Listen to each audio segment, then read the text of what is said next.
जय हिंद मेरे प्यारे भाइयों और बहनों, स्वागत है आप सभी का आज के इस क्लास में। तो मेरे प्यारे भाइयों और बहनों, आज हम गोधूली के दूसरे चैप्टर 20 के दांत के ऑब्जेक्टिव्स को पढ़ने वाले हैं। आज हम क्या पढ़ेंगे? 20 के दांत चैप्टर के ऑब्जेक्टिव्स के सवालों को पढ़ेंगे।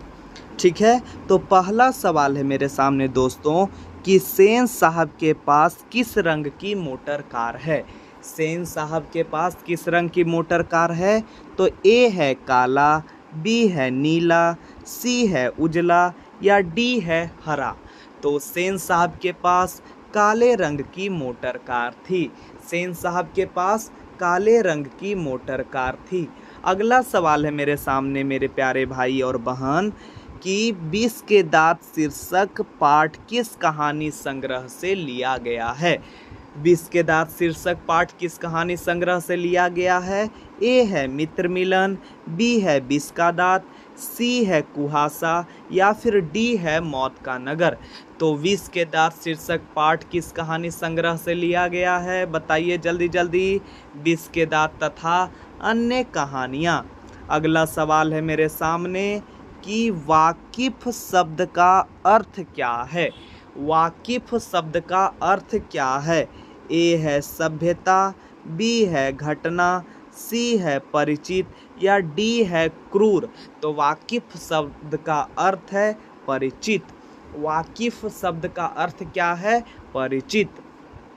अगला सवाल है मेरे सामने चौथा नंबर कि नलिन बिलोचन शर्मा पटना विश्वविद्यालय के हिंदी विभाग के अध्यक्ष कब बने? ए सन 1958 में, सन 1957 में या सन 1963 में या सन 1959 में। तो नलिन बिलोचन शर्मा पटना विश्वविद्यालय के हिंदी विभाग के अध्यक्ष कब बने? सन 1959 में। आ रहा है समझ में? चलिए आगे बढ़ते हैं। पाँचवा नंबर है कि आलोचकों के अनुसार प्रयोगवाद का वास्तविक प्रारंभ किसके कविताओं से हुआ है? ए है नलिन बिलोचन शर्मा के कविताओं से या फिर बी रामधारी सिंह दिनकर के कविताओं से या फिर बद्री नारायण के कविताओं से या फिर सुमित्रा नंदन पंत के कविताओं से। तो आलोचकों के अनुसार प्रयोगवाद का वास्तविक प्रारंभ नलिन बिलोचन शर्मा के कविताओं से हुआ है। अगला सवाल है मेरे सामने कि नलिन बिलोचन शर्मा के कहानियों में किसके तत्व समग्रता से उभर कर आए हैं? ए है राजनीतिकता से या फिर मनोवैज्ञानिकता का या फिर सामाजिकता का या डी इनमें से सभी का। तो नलिन बिलोचन शर्मा के कहानियों में किसके तत्व समग्रता से उभर कर आए हैं? तो मनोवैज्ञानिकता के तत्व। अगला सवाल है मेरे सामने कि 20 के दांत कहानी किस वर्ग के अंतर्विरोधों को उजागर करती है? 20 के दांत कहानी किस वर्ग के अंतर्विरोधों को उजागर करती है? ए है निम्न वर्ग का या बी उच्च वर्ग का या फिर सी मध्यम वर्ग का या डी व्यापारी वर्ग का। तो 20 के दांत कहानी किस वर्ग के अंतर्विरोधों को उजागर करती है? तो सी है मध्यम वर्ग का। आ रहा है समझ में? अगला खोखा खोखी किस भाषा का शब्द है? खोखा खोखी जो है वो किस भाषा का शब्द है? तमिल का है कि भोजपुरी का है कि बंगला का है कि हिंदी का है? तो खोखा खोखी किस भाषा का शब्द है? बंगला भाषा के शब्द है बाबू। किस भाषा के शब्द है? बंगला भाषा का शब्द है। अगला है बउआ कि सेन साहब की कितनी लड़कियां थी? 9वां सवाल है कि सेन साहब की कितनी लड़कियां थी? 3 थी कि 6 थी कि 5 थी कि 4 थी? तो सेन साहब की कितनी लड़कियां हले बउआ? तो 5 लड़कियां थी। सेन साहब की कितनी लड़कियां थी बाबू? 5 लड़कियां थी। अगला बताओ तो बाबू कि सोफर शब्द का अर्थ क्या होता है? सोफर शब्द का अर्थ क्या होता है? सभ्यता कि संबंध कि निर्ममता कि ड्राइवर। तो सोफर शब्द का अर्थ होता है सर ड्राइवर। सोफर शब्द का अर्थ क्या होता है? ड्राइवर। आ रहा है समझ में? हाँ, अगला 11वां नंबर है बाबू कि ऐसे ही लड़के आगे चलकर गुंडे चोर डाकू बनते हैं। यह पंक्ति कहानी के किस पात्र ने कही है? यह पंक्ति जो है वो कहानी का कौन सा पात्र का है? सेन साहब की धर्मपत्नी कही थी, या गिरधर कहा था, या सेन साहब कहे थे, या फिर सोफर कहा था? किसने कहा था? तो सेन साहब के द्वारा ये बात कहा गया कि ऐसे ही लड़के आगे चलकर गुंडे चोर डाकू बनते हैं। ये किसने कहा? सेन साहब ने। अगला सवाल है बउआ 12वां नंबर कि नलिन बिलोचन शर्मा की मृत्यु कब हुई? 12वां नंबर है कि नलिन बिलोचन शर्मा की मृत्यु कब हुई? तो ए है 12 सितंबर 1961, बी है 14 सितंबर 1961, सी है 16 सितंबर 1961, या फिर डी 18 सितंबर 1961। तो बउआ नलिन बिलोचन शर्मा की मृत्यु कब हुआ था? तो 12 सितंबर 1961। नलिन बिलोचन शर्मा की मृत्यु कब हुई?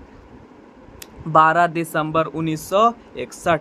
13वां नंबर है बाबू कि मदन अक्सर किनके हाथों से पीटता था? मदन अक्सर किनकी हाथों से पीटता था? माता के हाथों से पीटता था कि सेन साहब उनको पीट देते थे, या फिर खोखा उसको पीट देता था, या फिर उनके पिता पीट देते थे मदन को? तो मदन के पिता ही उसको बराबर पीट दिया करते थे बउआ। हाँ, अगला 14वां नंबर है बउआ कि विष के दांत शीर्षक कहानी के रचनाकार कौन है? विष के दांत कहानी जो है उसके रचनाकार कौन है? ए मोहन राकेश, या फिर कमलेश्वर, या सी प्रेमचंद, या डी नलिन बिलोचन शर्मा?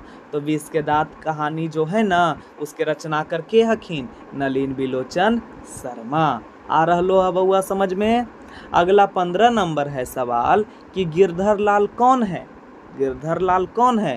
कासू का पिता है, या फिर मदन का पिता है, या फिर रजनी का पिता है, कि शेफाली का पिता है? गिरधर लाल कौन है? तो मदन का पिता है भैया। कौन है गिरधर लाल? मदन का पिता है भैया। अगला कौन है? 16 नंबर बताइए। 16 नंबर सवाल है कि सेन साहब की पांचों लड़कियां कैसी थी?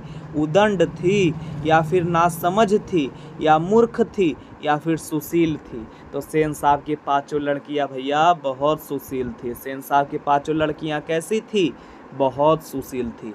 17 नंबर कह रहा है कि सेन साहब अपने पुत्र खोखा को क्या बनाना चाहते थे?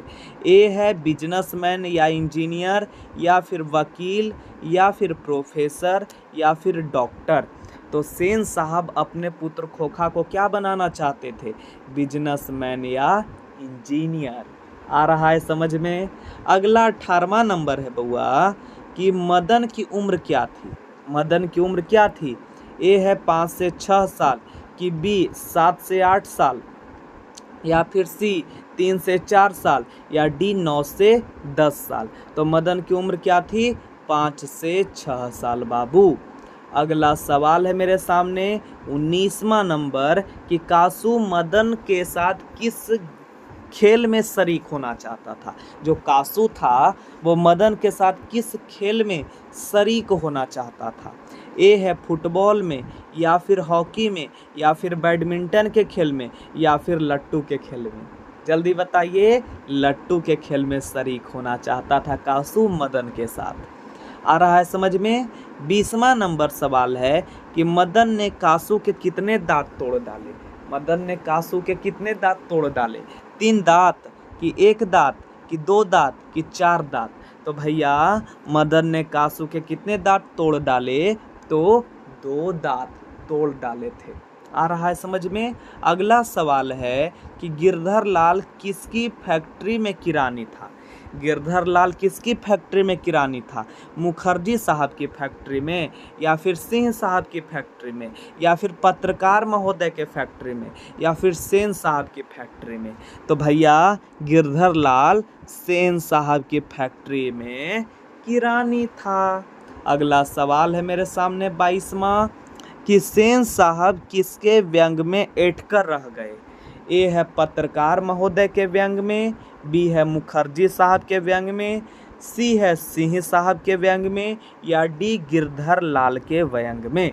तो सेन साहब पत्रकार महोदय के व्यंग से ऐंठ कर रह जाते हैं।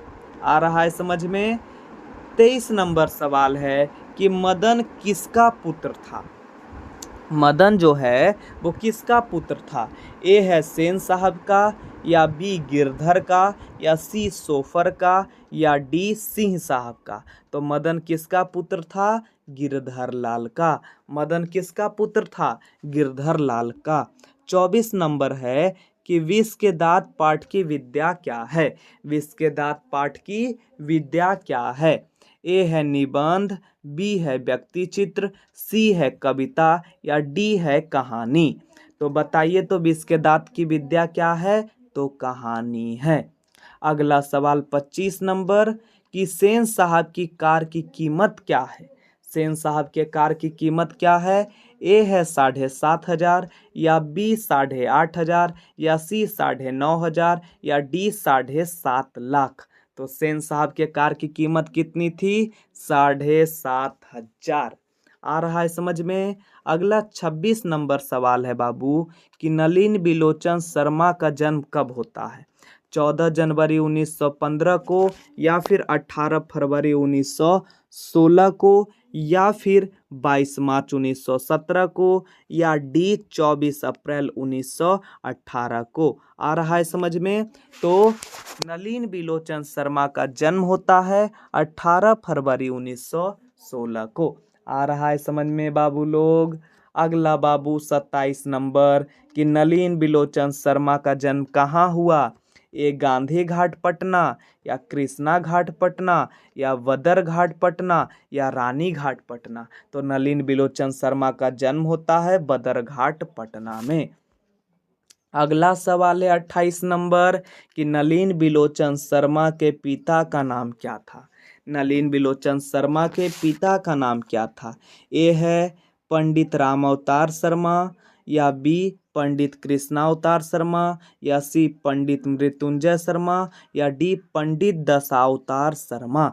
तो नलिन बिलोचन शर्मा के पिता का क्या नाम था, जल्दी बताइए मेरे को। ये सब तो याद होना चाहिए आप सभी को, याद है या नहीं। तो नलिन बिलोचन शर्मा के पिता का नाम क्या था बउआ, नहीं याद है तो सुनिए, पंडित रामअवतार शर्मा। पंडित रामअवतार शर्मा नलिन बिलोचन शर्मा के पिता का नाम था। अगला सवाल है कि नलिन बिलोचन शर्मा के माता जी का क्या नाम था। नलिन बिलोचन शर्मा के माता जी का क्या नाम था। तो नलिन बिलोचन शर्मा के माता जी का नाम क्या था, पद्मावती शर्मा, या बी कलावती शर्मा, या सी रत्नावती शर्मा, या डी इंद्रावती शर्मा। तो नलिन बिलोचन शर्मा के माताजी का क्या नाम था, रत्नावती शर्मा। नलिन बिलोचन शर्मा के माताजी का नाम था रत्नावती शर्मा। अगला 30 नंबर देखिए कि दृष्टिकोण किनकी रचना है। ए राम अवतार शर्मा, या बी नलिन बिलोचन शर्मा, या सी मोहन राकेश, या डी प्रेमचंद। तो दृष्टिकोण जो है वो नलिन बिलोचन शर्मा की रचना है। अगला सवाल 31 नंबर, लड़कियां क्या है और लड़कियां क्या है, कठपुतलियां है, किसे इस बात पर गर्व है। भाई बहन को, या फिर चाचा चाची को, या फिर मामा मामी को, या फिर माता पिता को। तो लड़कियां क्या है, कठपुतलियां हैं। इस किसे इस बात पर गर्व है, तो माता पिता को। अगला सवाल है कि मोटर कार को किससे खतरा हो सकता था। ए है राम से, बी है मदन से, सी खोखा से, या डी इंजीनियर से। तो मोटर कार को खतरा किससे था, खोखा से। 33 नंबर सवाल है कि सेन साहब की आंखों का तारा है। ए कार, या खोखा, या खोखी, या उपयुक्त सभी। तो सेन साहब की आंखों का तारा एक वो था, वो था खोखा। 34 नंबर सवाल है बउआ कि खोखा के दांत किसने तोड़े। ए है मदन ने, या फिर मदन के दोस्त ने, या सी सेन साहब ने, या फिर गिरधर ने। तो खोखा के दांत कौन तोड़ता है, मदन। खोखा के दांत कौन तोड़ता है, मदन। अगला 35 नंबर सवाल है बाबू कि महल और झोपड़ियों की लड़ाई में अक्सर महल वाले ही जीतते हैं, पर उसी हालात में जब दूसरे झोपड़ी वाले उनकी मदद अपने ही खिलाफ करते हैं। किस पाठ की पंक्ति है? बहादुर की, या फिर शिक्षा और संस्कृति की, या फिर सी मछली की, या डी विष के दांत की? तो किस पाठ की पंक्ति है? विष के दांत की। 36 नंबर है कि सीमा, रजनी, आलो, शेफाली, आरती पांचों किसकी बहनें हैं? ए मदन की, या बी खोखा की, या सी लेखक की, या डी सेन साहब की? ये पांचों किसकी बहनें हैं? तो खोखा की। ये पांचों किसकी बहनें थी? खोखा की। 37 नंबर है बाबू कि मैं तो खोखा को इंजीनियर बनाने जा रहा हूँ। यह कथन किसका है? ए सेन साहब का, या फिर मिस्टर सिंह का, या सी गिरधर लाल का, या फिर डी है मुखर्जी साहब का? तो ये कथन है कि मैं तो खोखा को इंजीनियर बनाने जा रहा हूँ। यह कथन किसका है? सेन साहब का। अगला है 38 नंबर बउआ कि मदन के लिए क्या खाना मामूली बात हो गया था? मदन के लिए क्या खाना मामूली बात था? दुत्कार, या फिर प्यार, या फिर मार, या फिर फटकार? तो मदन के लिए मार खाना मामूली बात हो गया था। अगला किसके अनुसार सेनों ने अपने सिद्धांतों को भी बदल दिया? बेटियों के अनुसार, या फिर खोखा के अनुसार, या सी मदन के अनुसार, या डी गिरधर के अनुसार? तो किसके अनुसार सेनों ने अपने सिद्धांतों को भी बदल दिया? खोखा के अनुसार। खोखा जैसा चाहेगा वैसा ही होगा, ये सेन साहब सेन दंपति का सोच हो गया था। 40 नंबर है कि सेन साहब के मित्र कौन थे? सेन साहब के मित्र कौन थे? ए डॉक्टर, बी वकील, या सी पत्रकार, या डी शिक्षक? तो सेन साहब के मित्र कौन थे? पत्रकार महोदय। अगला है 41 नंबर सवाल कि कौवों की जमात में शामिल होने से कौन ललक गया? कौवों की जमात में शामिल होने से कौन ललक गया? ए है कबूतर, कि हंस, कि बत्तख, कि मछली? कौन ललक गया बउआ? तो हंस। आ रहा है समझ में? 42 नंबर है सेन साहब की मोटर कार थी। कौन मोटर कार थी सेन साहब के भाई? स्टीमल ईड, या फिर मारुति 800, या फिर सी इंडिका स्ट्रीमल, या डी डिजाइनर मोटर कार? तो सेन साहब की मोटर कार कौन थी? स्ट्रीमल ईड थी। अगला 43 नंबर कहा जाता है कि सेन साहब ने किसे खूब फटकार लगाई? ए गिरधर को, कि खोखा को, कि मदन को, कि शेफाली को? बताइए। तो सेन साहब खूब फटकार लगाते हैं बउआ गिरधर लाल को। अगला 44 नंबर है कि किससे मोटर कार की चमक दमक को कोई खतरा नहीं था? ए है खोखा से, या बी मदन से, या सी पड़ोस के बच्चे से, या डी सेन साहब की पुत्रियों से? तो किससे मोटर कार की चमक दमक को कोई खतरा नहीं था? तो सेन साहब की पुत्रियों से। 45 नंबर सवाल है कि गिरधर लाल किस वर्ग का प्रतिनिधित्व करता है? ए है मध्यम वर्ग का, या बी उच्च वर्ग का, या सी निम्न वर्ग का, और डी निम्न मध्यम वर्ग का? तो गिरधर लाल किस वर्ग का प्रतिनिधित्व करता है? निम्न मध्य वर्ग का। अगला सवाल है 46 नंबर कि नलिन बिलोचन शर्मा कथ्य, शिल्प या भाषा आदि स्तरों पर अग्राही थे? किसके? प्राचीनता के, या फिर भक्ति के, या फिर नवीनता के, या फिर सामाजिकता के? तो नलिन बिलोचन शर्मा कथ्य, शिल्प तथा भाषा आदि स्तरों पर आग्रही थे प्राचीनता के। आ रहा है समझ में? चलिए, उम्मीद करते हैं कि थोड़ा बहुत आपको रिवीजन तो होबे किया होगा बउआ। हाँ, रिवीजन हुआ तो अगले क्लास में बाकी और चीज़ों को आप समझिएगा। आज यहीं तक रहने देते हैं क्लास को। जय हिंद, जय भारत।